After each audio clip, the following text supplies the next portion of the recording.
The Last of Us was all about trying to put the player as much as possible into that grounded reality of Joel and Ellie as a survivor in that world. And we really constrained ourselves on design, art, etc. And then Uncharted coming back to it, it's like, oh man, cool, I can like jump. Like, I remember on Uncharted 2, we like kind of just started figuring out set pieces and how to get set pieces on the stick. So you're really playing through a collapsing building or a sliding platform or fighting a helicopter.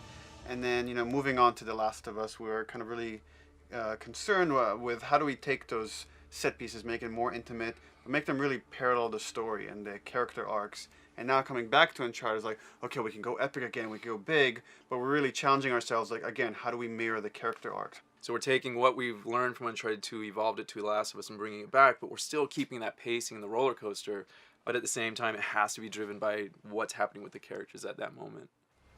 I don't really have an option here. You know that. Yeah, maybe you're right. I've been out of the game, but I need back in. The Last of Us, we went to great lengths to try to create this reality, but we were still limited by the amount of overdraw the PS3 could handle, etc. And now the PS4 is allowing us to push so much more density. So it's fun to go back and go like, oh, look at the things we wished we could have done in Uncharted 1. It's just like, oh, this is easy. Like, let's just make this. So it's nice to be able to explore something and look back and go, wow, this is like, remember when we couldn't do any of this? It's kind of neat. From a character standpoint, the tech really allowed us to get more subtlety. And you're seeing hints of that, in the trailer, how much we could show pain or grimaces or, it's a subtle touch, but like as he raises his eyebrows, like the color of your skin changes as the blood flows away from that compression. And all those things just let a realistic character become much more grounded, much more believable. Gameplay-wise, we're just going deeper and richer with all the mechanics.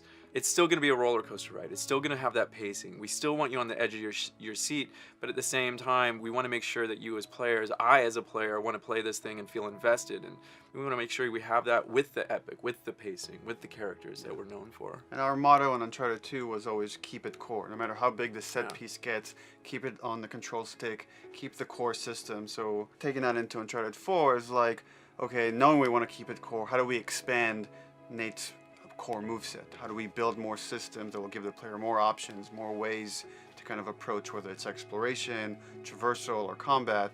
You're going to have more ways to attack those things. Ultimately, I think it will come down to how good is the gameplay, how good is the story, because without that, you can have all the graphicals, bells and whistles, and it doesn't matter. But if you have that really strong foundation, those things can really help you take over the top and really get you immersed in this journey. From Uncharted 1 all the way through 4, each journey dovetails into the next. So we've taken that chronology and the storylines and the relationships and just kind of evolved them into this next journey. And you can see got a little bit of gray feathering inside of his hair now. Got the crow's feet sort of around the eye, like I have. It's like we're all aging with Nathan Drake. So can I count on you?